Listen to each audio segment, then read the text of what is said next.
Hey, we're live, everyone. We'll take a second here while we get everything fired up on Facebook Live and Periscope and all the above to let you know that this is our weekly Zoom Hangout. On this call, we have Robert Cessna of the Eagle. I'm Travis Brown of the Eagle. Good old Alex Miller of the Eagle as well. And Alex, I'm going to go ahead and have you come back online real quick for just a second. Come back, turn your mic on. Because you both are guests this week, our all-important guests. Why don't you introduce our guests for this Alabama game week? Yeah, so joining us this week on our Aggie Zoom Sports Hangout is Brett Hudson, covers Alabama football for the Tuscaloosa News. Brett, good to have you on. Thanks for joining us.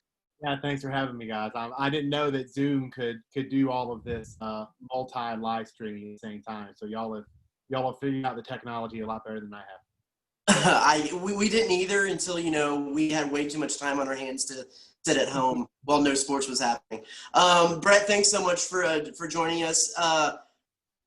What's the feeling like out there in Alabama coming off the win that Alabama had, and then looking over here in Aggie land and seeing that A&M, Kellen Mond, all the rest, I kind of had their hands full with Vanderbilt.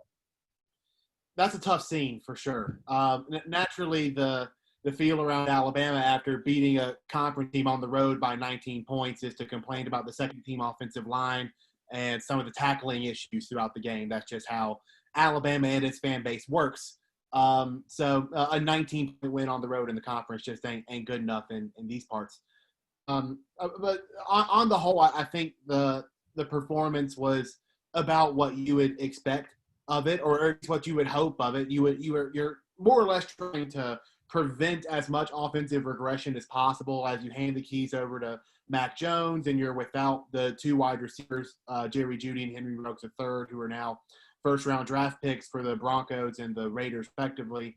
You're trying to limit the amount of offensive regression you have because you're so much more experienced on the defensive side, especially in the front where run defense was an issue for them last year. So you're trying to limit the amount of offensive regression you have, and for the offense to perform the way it did in that game against Missouri was encouraging, even if the second offensive line wasn't necessarily up to Alabama's standards.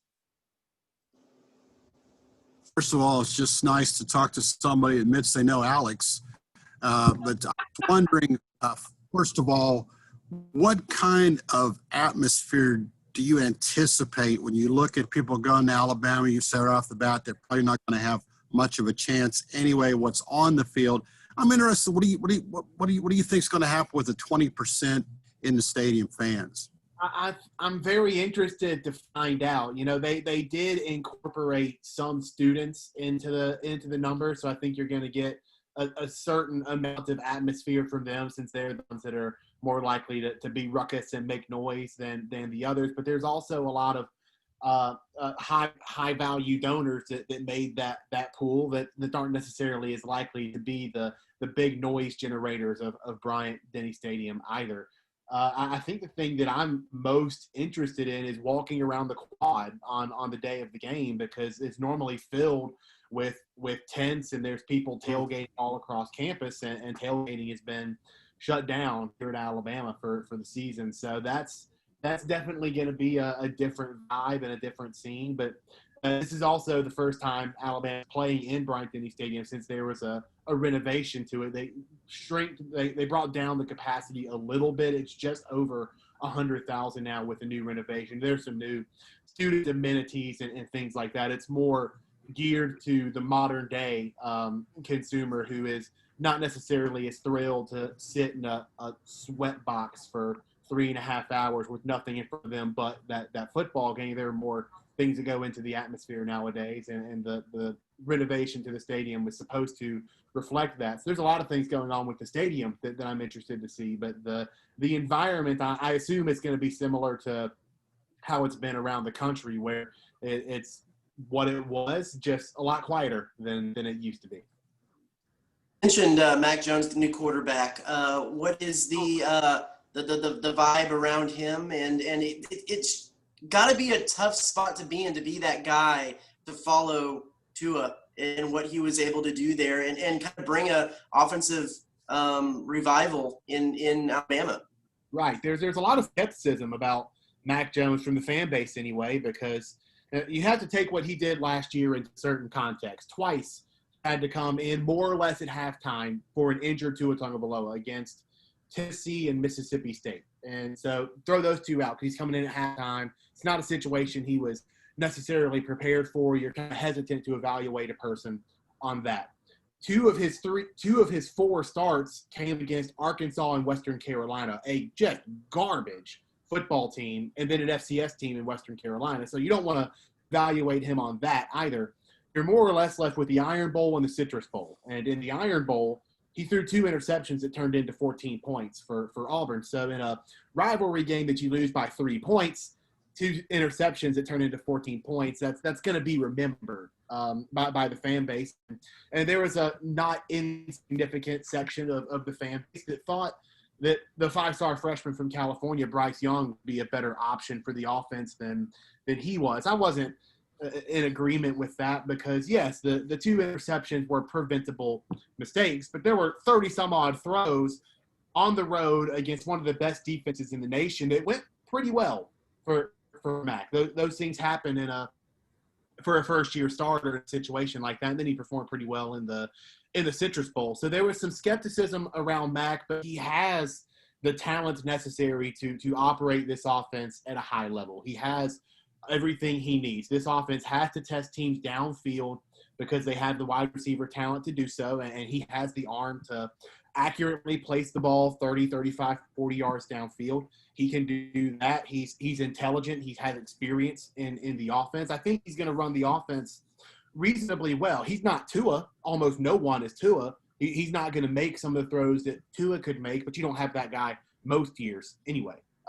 So I'm anticipating Mac will be a perfectly competent starter, if not kind of surprise some people with some of the numbers he puts up. There may be a time down the road when Bryce Young has more experience in the offense and he's not having to do his offseason during a pandemic, where his just off-the-charts talent combines with knowledge of the scheme and forces Alabama to make a difficult decision about their quarterback.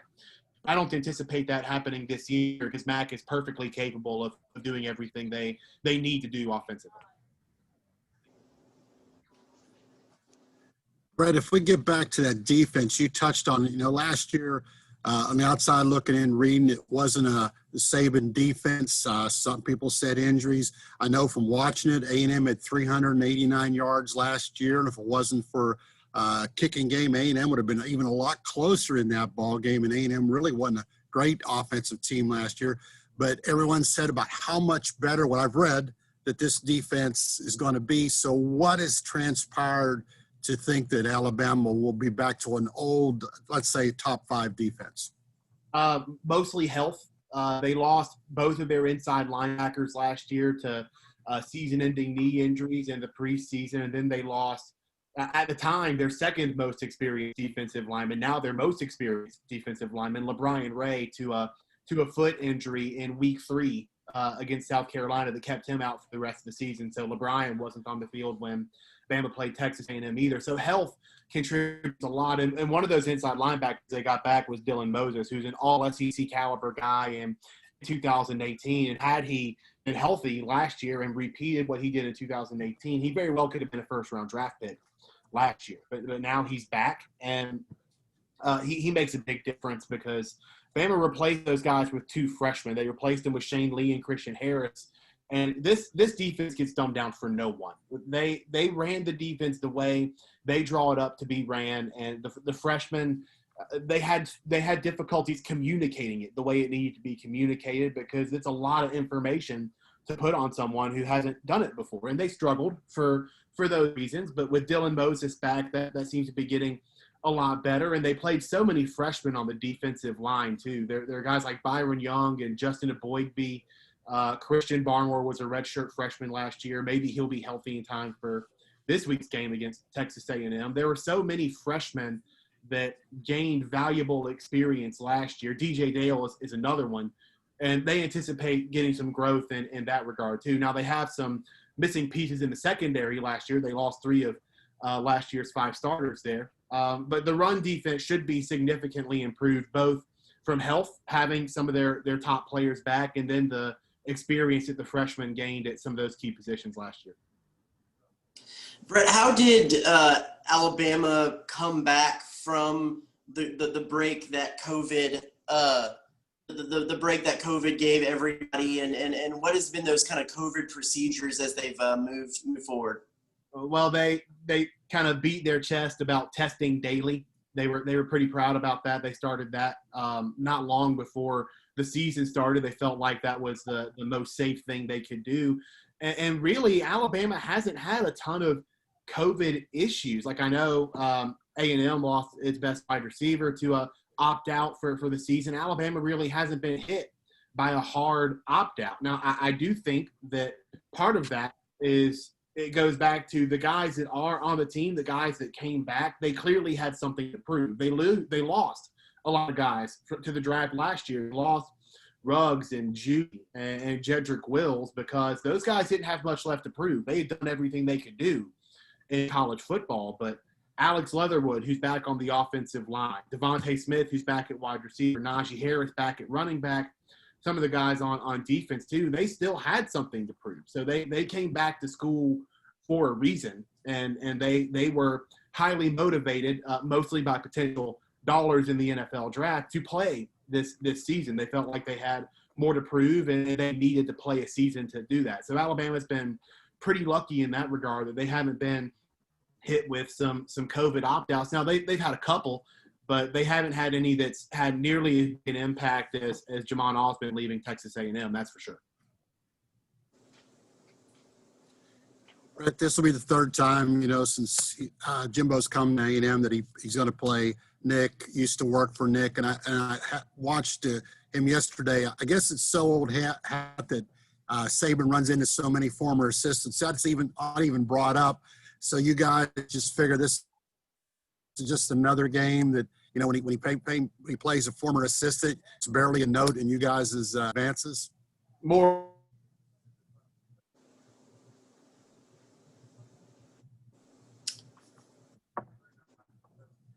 Looks like we might be experiencing a little technical difficulty here.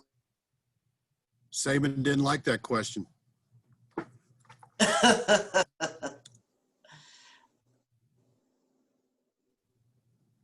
We'll see. Alex, wow. Can you shoot Brett a text and see if we're experiencing some difficulties here?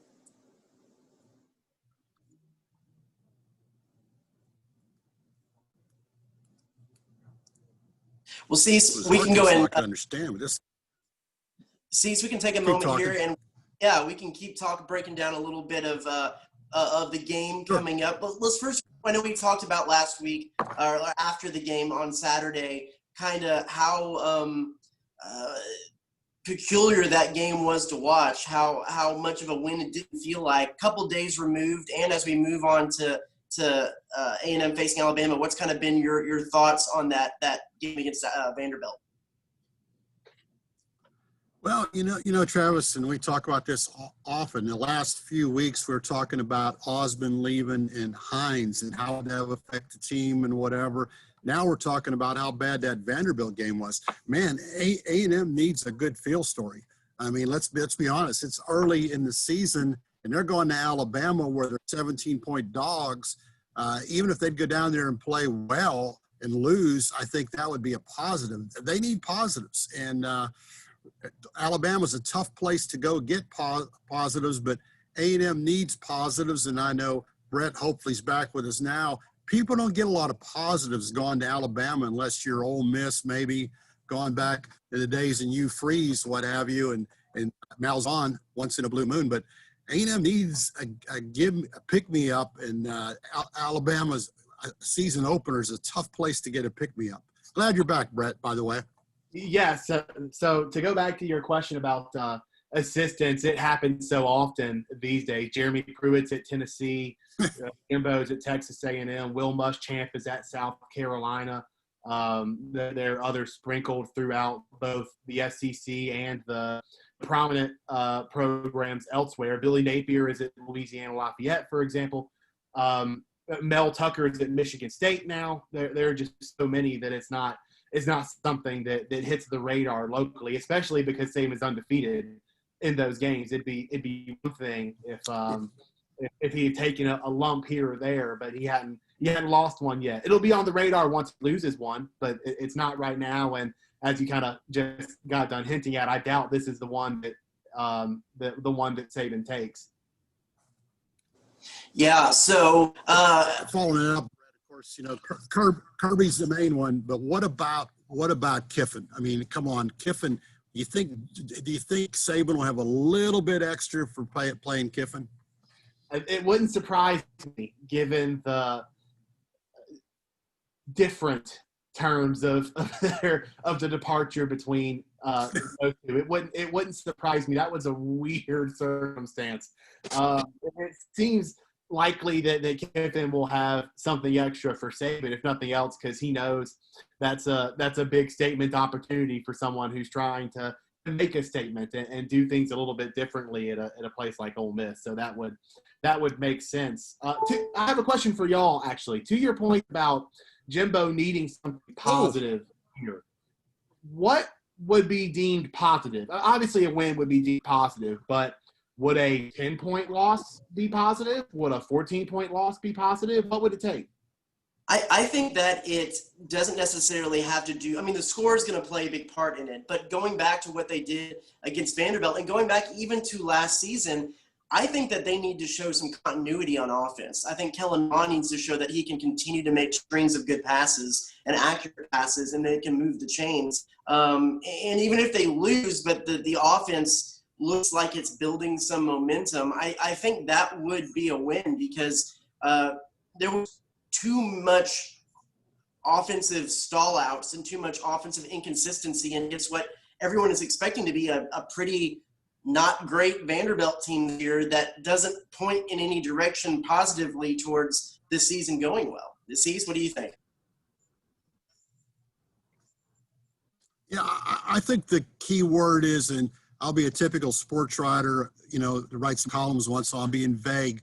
They have to play well. And you think about, 27, was it 18 or 19 a few years ago to Alabama?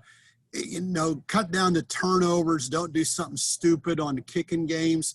I mean, right now, you look at what they've done, the 59-0 was down at Alabama. They just have to go play well, because if Alabama plays its A game, A&M could lose by 20, but if they still would play with no turnovers, unless they're at the end trying to do garbage, if they could run for 100 yards, pass for 250, and still lose by 3 touchdowns, but no turnovers, few penalties, people could possibly live with it. Because you see the Vanderbilt game, nothing. There's nothing. You want to talk about the backup, linebacker? They lose Hines, and Hansford comes in and plays well.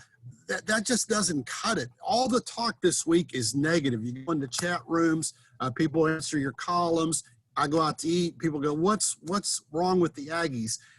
You want them to say, like, hey, you want to run into fans. They say, I'm hopeful as Florida comes to town. Right now, there's just not a lot of hopeful. So to answer your question, Brett, I don't think, unless you're bleeding maroon, you're going to think that A&M's going to go down there and win, but maybe they can go well. The offensive part of that makes all the sense in the world. I actually just looked up this stat before we got on. What I did was I took Jimbo's 17 team at Florida State and the 18 and 19 teams at Texas A&M, and I took the yards per play in all other games other than against Alabama, and then their yards per play against Alabama, because his last team at Florida State played Bama, and then he left for A&M. In those 3 games against Bama, his offense averaged 5.1 yards per play.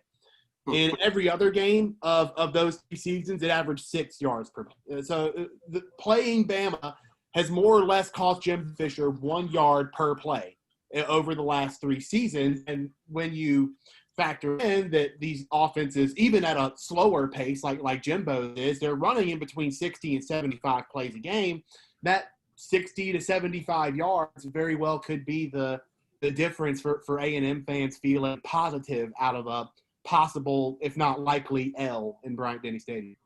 Yeah. Brett, from an Alabama perspective, I know we've kind of gotten into this a little bit, but from an Alabama perspective, what is the biggest headline? What is the biggest thing you're looking for in this game from Alabama as they continue on game 2 of the season?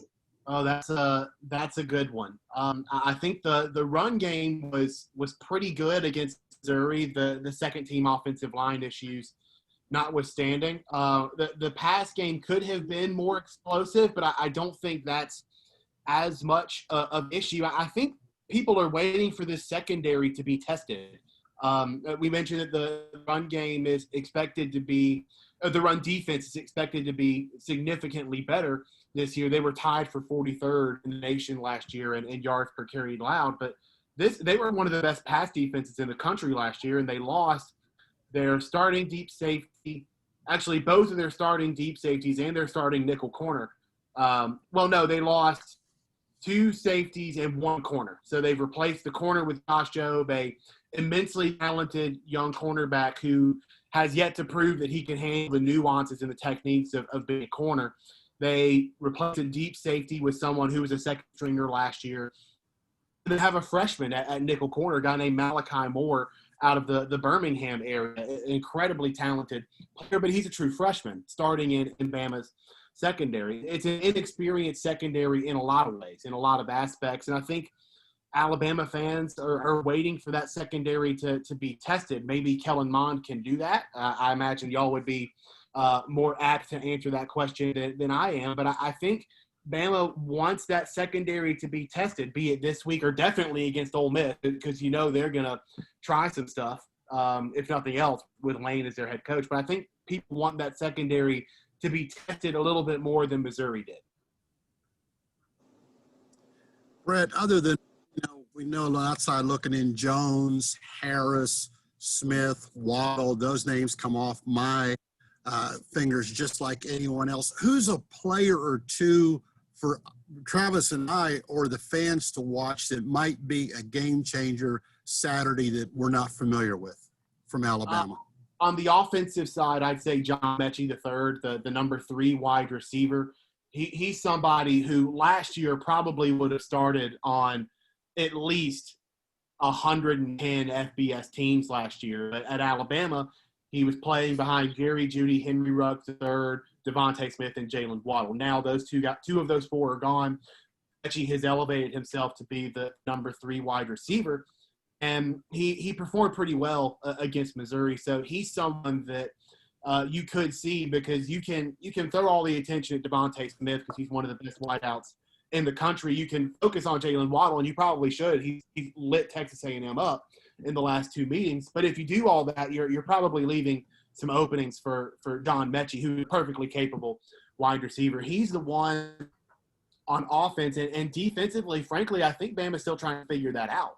They know they have Patrick Surtain II, one of the best corners in the nation, very likely to be a top 10 or at least a first-round selection in the upcoming NFL draft, if not top 10. They know they have LaBryan Ray, a proven commodity on the defensive line. They know they have Dylan Moses, an all-SEC caliber inside linebacker. I think they're waiting for a couple playmakers to emerge on the defensive end. That could be Christian Barmore on the defensive line, who missed the Missouri game with a minor knee injury. I anticipate him being back.